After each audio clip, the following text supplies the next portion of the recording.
इसमें क्या समस्या थी? आपकी सरकार है, जल्दी से जल्दी इस मामले को निस्तारित कराते और फिर राम बाबू को शपथ दिला देते। क्या दिक्कत थी? कोई दिक्कत नहीं थी। लेकिन अभी राम बाबू को जाना चाहिए। वह व्यक्ति सरकार की लाल बत्ती का धारण कैसे कर सकता है जो व्यक्ति इतनी अश्लील बात कर रहा है महिला से? वो महिला कोई हो, मैं इस बहस में नहीं जाता। मैं उस महिला के चरित्र की मीमांसा भी गलत मानता हूं। समाज की नैतिकता और संविधान और कानून, इंडियन पेनल कोड जो कहता है उसके मुताबिक ये मामला जांच के योग्य है।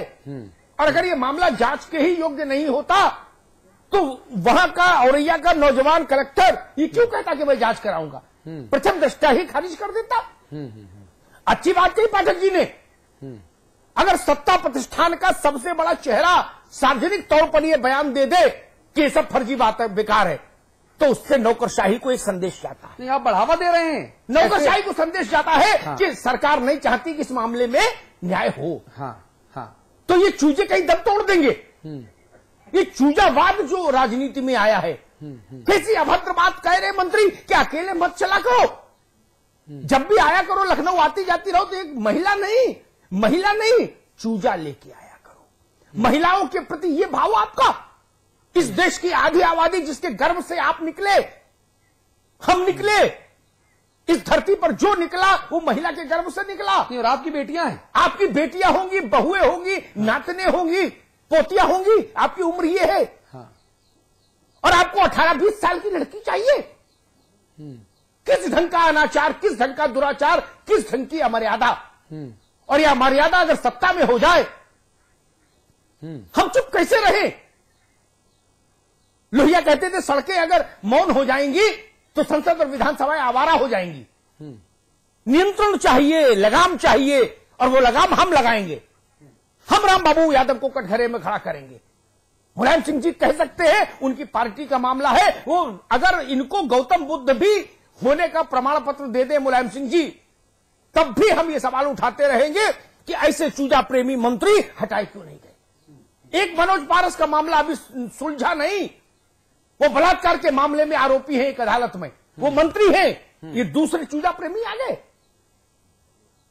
हिंदुस्तान के सबसे बड़े सूबे के लिए आबादी जिसने भरोसा किया अखिलेश यादव के चेहरे पर, जिसने भरोसा किया मुलायम सिंह जी के अब तक के संघर्ष भरे इतिहास पर, वो क्या मैसेज लेगी? ऐसे ऐसे अभद्र लोग, ऐसे ऐसे अश्लील लोग। आप सोचिए अतुल जी, इनके पास मंत्री के नाते जो फाइलें जाती होंगी जिनमें महिलाओं का मामला होता होगा, ये हर महिला से क्या चाहते होंगे? ये दिख रहा है इनको। ये न्याय करेंगे? ये न्याय नहीं करेंगे। ये देह देख कर न्याय करने वाले लोग हैं। ये स्त्री पुरुष का भेद मानने वाले लोग हैं, और स्त्री में भी उसकी आयु देखकर फेवर देने या फेवर न देने का फैसला करने वाले लोग हैं। ऐसे लोग पद पर नहीं रह सकते। आइए जरा मधु पांडे हमारे साथ जुड़ गए हैं, कुछ तकनीकी खामी थी हमारे साथ, अब इस वक्त जुड़ गई हैं। आइए जरा मधु पांडे से बात कर लेते हैं। और इस वक्त हमारे साथ शिकायतकर्ता जो महिला है मधु पांडे, वो जुड़ गई हैं, लाइव हमारे साथ मौजूद हैं। मधु पांडे, आपका जो दर्द है, जो आपकी शिकायत है, जो आपकी पीड़ा है, वो मैं समझ सकता हूं। क्या दिक्कत है? मंत्री जी ने आपसे क्या कहा था, जरा बताइए तो। और ये चूजा क्या है? मैं ये बताना चाह रही हूँ। हेलो जी, बोलिए। मैं ये बताना चाह रही हूँ कि मैंने मंत्री जी से अपने हस्बैंड के लिए नौकरी के लिए कहा था कि हमारे खेती बाड़ी नहीं है, हम बहुत परेशान है, 4 बच्चे हैं, परेशान होते हैं, और कहीं हमें हमारे पति को नौकरी दिला दे। तो ये कहने लगे ठीक, हम आपको देखेंगे, 1 हफ्ता बाद देखेंगे, 2 हफ्ता बाद देखेंगे जी, 4 हफ्ता बाद बुलाएंगे, बस हफ्ता करते रहेंगे। तो हम एक दिन कार्यालय में हमने कहा, आप मंत्री जी हफ्ता कर देते हो, आपको तो सुनवाई होगी नहीं होगी? आप ऐसे कहते हैं करने में जगह होगी तो लगाई जाएगी, मैं मना कर दिया जाएगा, वो नहीं लगाएंगे। तो हमने कहा कि तो बताओ सबका भी चलेगा? तो कहने लगे जब हम आपको मांग करते हैं तो आप मना कर देती हो, हमारा काम आप नहीं कर देंगे। तो हमने व्यवस्था मांग कर रहे, हमें बताइए आप। तो कह रहे कोई व्यवस्था करके ले आओ। तो हमने क्या व्यवस्था करके ले आए? बोले 1 हफ्ता बाद बताएंगे। हमने ठीक है आप बता देना। 1 हफ्ता बाद का कहने लगे कि हमें 18 साल की चूजा लेके आओ। चूजा हम समझ नहीं पा रहे थे चूजा किससे कहा जाता है। हमने मंत्री से पूछा, हम समझ नहीं पा रहे, तो कहने लगे आप सरपंची हम सर नहीं जानते हम। तो कहने लगे नहीं, चूजा किससे कहा जाता है 18, 20, 19 के बीच में होता है। होती है लड़कियां उन्हें लेके आए, महिला लेके न चलो करो। 18 या 20 साल से 19 साल की लड़कियां लेके चलो करो। चूजा की मांग हम नहीं कर पाए, हमने मना किया। तो पहले हमसे कहते कि आपसे मिलेंगे, आपसे ऐसा काम करेंगे। तो हमने उनके हाथ जोड़े, माफी मांगी। हमने कि सर ऐसा नहीं हम कर सकते, हम समाजवादी पार्टी में जुड़े हैं, समाजवादी पार्टी में सम्मान मिलता है महिलाओं को, समाजवादी पार्टी क्यों आप सभी खराब कर रहे हो। 20 साल से जुड़े हैं समाजवादी पार्टी में, अभी तक कोई शिकायत नहीं आई है। ना मुझे बताइए, आप कह रही हैं कि उन्होंने कहा कि वो आपके साथ ऐसा काम करेंगे, तो आपने उनके हाथ जोड़े, उतार के 4 जूते क्यों नहीं मारे? जूते इसलिए नहीं मारे क्योंकि वे हमारे फोन में बात करते थे, आमने सामने नहीं कहा था। तो हमें लालच ये था कि ये कह रहे हैं, तो हो सकता हमारी नौकरी लगा रहे, तो हमें जब सामने मिलेंगे तब उनसे कहेंगे। तो सामने कभी मुलाकात नहीं हुई, सामने मुलाकात हुई 1 तारीख। आपने इसकी FIR कराई क्या? कि उन्होंने कि उन्होंने फोन पर आपसे इस तरह की अश्लील भाषा का इस्तेमाल किया और आपके साथ उन्होंने इस गंदी नीयत का प्रदर्शन किया? उन्होंने प्रदर्शन यही कहा कि बस आप लखनऊ चलना हमारे साथ, और लखनऊ आप चलना लेके अलग अलग गाड़ी से चलना, वहाँ मिलेंगे तुम्हें, वहाँ रुकेंगे 4-5 दिन। लेकिन जब ये दिन बढ़ाते रहे तो हमें हमारी ये कमजोरी रही कि हम गरीब थे, अपनी गरीबी की इन्होंने फायदा उठाना चाहा, हम इनका काम नहीं कर पाए। तो जब 1 जून को मीटिंग हुई तब उन्होंने हमसे रंजिश मानने लगे, हमसे अच्छे नहीं बोलते थे। अच्छा ये बताइए जब आप इनसे आप आमने सामने मिली हैं? आमने सामने मिले, मीटिंग में मिले, वैसे नहीं मिले। नहीं, कितनी बार आमने सामने मुलाकात हुई आपकी इनसे? आमने सामने बहुत बार हुई, लेकिन मीटिंग होती थी, अकेले में कभी नहीं हुई। अच्छा, नहीं तो जब आप सबके साथ होते थे तो क्या आपके ऊपर कोई अश्लील फप्तियां या कोई ताने मारे या कोई छेड़छाड़ की? नहीं, ताने तो मारते थे, ताने बस यही मारते थे कि यार हमारा काम नहीं करती हैं, आप चूजा लेके नहीं आती हैं, हमारा काम नहीं कर रहे, हमारा तो काम कैसे कर रहे हैं। जी, तो देखिए आप रहिए हमारे साथ, आप रहिए, आपसे आगे और बातचीत करेंगे। पाठक जी, ये गजब बात है भाई, चोरी और सीना जोरी है। मतलब आप किसी गरीब महिला का, किसी साथ की सहयोगी का आप ऐसे उत्पीड़न करेंगे, और ऊपर से इस तरह से जब हमने फोन में बात की तो आप उसी के चरित्र पर लांछन लगा रहे हैं। इस पे तो जितनी दफाएं, जितनी धाराएं लगाई जा सके और नैतिकता के तहत जितनी इनकी लानत मलानत की जा सके, ये उतना कम है। और मुलायम सिंह जी को और समाजवाद के नए नौनिहाल को ये नजर नहीं आता। देखिए, तो ये जो कुछ हो रहा है, मुझे समझ में नहीं आता कि नेताजी बार बार चेतावनी अपनी सरकार को देते हैं, पर अपनी सरकार में जो कुछ घटित हो रहा है उसको देखना और सुनना क्यों नहीं चाहते हैं। आपको ध्यान होगा इस घटना के साथ साथ, अभी अमिताभ जी कहेंगे कि विषयांतर हो रहा है, लेकिन मैं केवल ध्यान दिलाना चाहूंगा कि इन्हीं की पार्टी के औरैया के विधायक ने राज्य की कानून व्यवस्था को लेकर प्रश्न खड़ा किया, उनको नोटिस हो गई। इन्हीं की पार्टी के बलिया के एक विधायक ने राज्य की कानून व्यवस्था और बलिया में थाने के पुलिस कर्मियों ने अनशन किया कि उनका जो हिस्सा कप्तान को जाता है वो ज्यादा जाता है, इसलिए अनशन किया। इन विषयों को यह सरकार क्यों नहीं देख रही है? ठीक बात है। यह घटना भी पिछले 2-3 दिनों से चल रही है। आज आपने इसको विस्तार दिया और दोपहर से आप चला रहे हैं। यह प्रश्न माननीय मुलायम सिंह जी से भी पत्रकार वार्ता में हुआ जी, वो सच को क्यों नहीं देखना चाहते? ये बड़ा सवाल है कि वो सच को क्यों नहीं देखना चाहते। सुधींद्र भदौरिया साहब जुड़ गए हमारे साथ।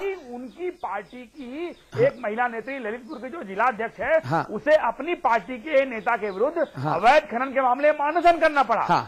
मैं आपके पास आ रहा हूँ, सुधींद्र भदौरिया जुड़ गए हैं। आप बहुजन समाज पार्टी के नेता हैं। सुधींद्र भदौरिया जी, बहुत स्वागत है आपका। जी बोलिए। अच्छा भाई साहब, आपकी भी ग्रामीण पृष्ठभूमि है, मैं भी ग्रामीण पृष्ठभूमि से हूं। चूजों की उम्र को लेकर मैंने जो पिछले 25-30 वर्ष की जो मेरी पढ़ाई है, वो पूरा मेरा अध्ययन और मेरा ज्ञान खत्म हो गया। आज सपा के मंत्री ने मुझे चूजों की नई उम्र बताई भाई साहब। 18-19 साल का चूजा मानते हैं वो। मैंने चूजा ढूंढने अपने सहयोगी को भेजा तो वो छोटे छोटे चूजे लेकर आए जो हम टीवी पर दिखा रहे हैं। ये 18-19 साल के चूजे आपने पहले कभी सुने हैं क्या? देखिए, इस तरह की शर्मनाक जो वारदात है ये सपा के लोग कर रहे हैं। मैं ये भी समझता हूँ कि इस तरह की बातों पे चर्चा करना भी मेरे लिए बहुत उचित नहीं लग रहा है। हाँ। क्योंकि मुलायम सिंह स्वयं कह चुके हैं कि अखिलेश सरकार कानून व्यवस्था के मामले में असफल हो चुकी है, तो अब उस पर उन्हें कोई कार्रवाई करनी चाहिए। और इस तरह के मंत्री जो है महिलाओं के बारे में है, लड़कियों के बारे में इतनी अपमानजनक बातें करें, उन पर सख्त से सख्त कार्रवाई होनी चाहिए। हाँ। और कानूनी कार्रवाई भी होनी चाहिए। मंत्री पद से हटाने के अलावा उनके साथ जो सख्त से सख्त कानूनी कार्रवाई हो सकती है, जिन FIR भी दर्ज होनी चाहिए और उनको भेजा जाना चाहिए कारागार। लेकिन भदौरिया जी, मुलायम सिंह जी यादवों के ऊपर, मुसलमानों के ऊपर किस कदर मेहरबान रहते हैं ये आपको भी पता है और सबको पता है। इसीलिए मुलायम सिंह जी ने बिना जांच कराए आनन फानन में अपनी संजय दृष्टि से, दिव्य दृष्टि से, दिव्य ज्ञान के पुंज से ये कह दिया कि नहीं साहब कोई दिक्कत नहीं है, ये आरोप निराधार हैं और मंत्री चौधरी रामबाबू यादव दूध के धुले हैं। ये एक और गजब बात हो गई। जनता, देखिए मैं इस पर बहुत चर्चा नहीं करना चाहूंगा, ये बहुत ही शर्मनाक घटना है। हाँ। मैं ये जरूर चाहूंगा कि उस पर कार्रवाई की जाए और अगर ऐसा नहीं करते तो जनता इनके खिलाफ कार्रवाई करेगी। बहुत बहुत धन्यवाद, बहुत बहुत धन्यवाद भाई सुधींद्र भदौरिया जी, बहुत शुक्रिया आपका। पाठक जी अपनी बात पूरी कीजिए प्लीज। जो सच है हाँ। उसको देखना क्यों नहीं चाहते? इनकी पार्टी के लोग सवाल उठा रहे हैं। हाँ। अभी भी जो प्रकरण उठाया वो इनकी पार्टी की महिला नेत्री है। हाँ। उसके वो अब उन्होंने पार्टी से इनको निकाल दिया है, लेकिन जब ये घटना है तब समाजवादी पार्टी के दोनों सदस्य थे और ऐसे में एक तरफा कार्रवाई करते हुए। दूसरी बात महत्वपूर्ण यह है कि जिन सज्जन पर आरोप लगा है वो मुख्यमंत्री के पैतृक गृह जनपद के जिलाध्यक्ष हैं। हाँ। सरकार में राज्य मंत्री का दर्जा प्राप्त है, उम्र दराज है और उनका कल जो अखबारों में बयान छपा था वो जो बात उन्होंने कही कि अपनी उम्र को लेकर के, तो देखिए इस तरह के काम करने के लिए उम्र की कोई सीमा तो होती नहीं। इसलिए यह बयान भी जो उसके पक्ष में तर्क वो लोग दे रहे हैं वो बेतुके दे रहे हैं। आज भी जब आपने कनेक्ट किया तो जिस तरह से उन्होंने कहा कि जिनके चरित्र नहीं ठीक है वो हम पे चरित्र का प्रमाण पत्र देंगे। तो अगर आरोप लगा है उन आरोपों का सामना करना चाहिए, उनकी जांच होनी चाहिए और अगर वो निर्दोष हैं, उसमें सच क्या है झूठ क्या है ना आप जानते ना हम जानते हैं। हाँ। पर अगर आरोप लगा है तो उन आरोपों की जांच होनी चाहिए और जब तक वो आरोपों के जद में है तब तक उनको पदत्याग करना चाहिए, क्योंकि वो जिम्मेदार पद पर है, वो जांच को प्रभावित कर सकते हैं। ठीक है। अब वो महिला ये कह रही है कि उसको सुरक्षा को खतरा है, तो सुरक्षा का खतरा तो सामान्य आदमी को इटावा और औरैया में है, तो वो तो उसने आरोप लगाया है उसको खतरा होगा। इसलिए सरकार को पर्याप्त सुरक्षा का इंतजाम भी करना चाहिए। ठीक है, आप लोग रहेंगे हमारे साथ, हम इस चर्चा को और आगे लेकर जाएंगे। टीवी की मजबूरी है, एक ब्रेक ले लेते हैं, तुरंत लौट कर आएंगे और मधु पांडे से और ज्यादा बात करने की भी कोशिश करेंगे, क्योंकि तकनीकी खामी है और जो हमारी लाइन है वो थोड़ी सी दिक्कत दे रही है। हम ब्रेक के बाद मधु पांडे से और बात करने की भी कोशिश करेंगे। लौट के आते हैं।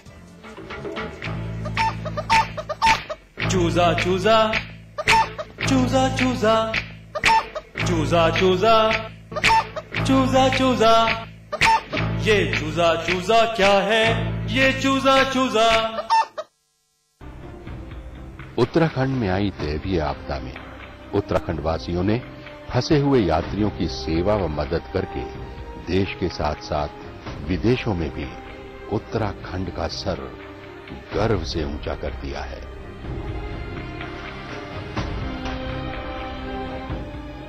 उत्तराखंड वासियों पर देश को गर्व है।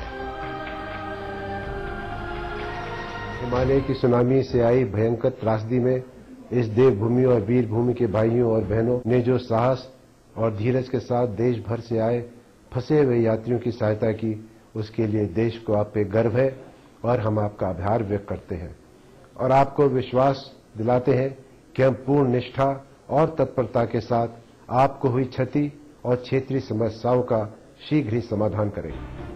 मुसीबत की इस घड़ी में साथ रहने की प्रतिज्ञा।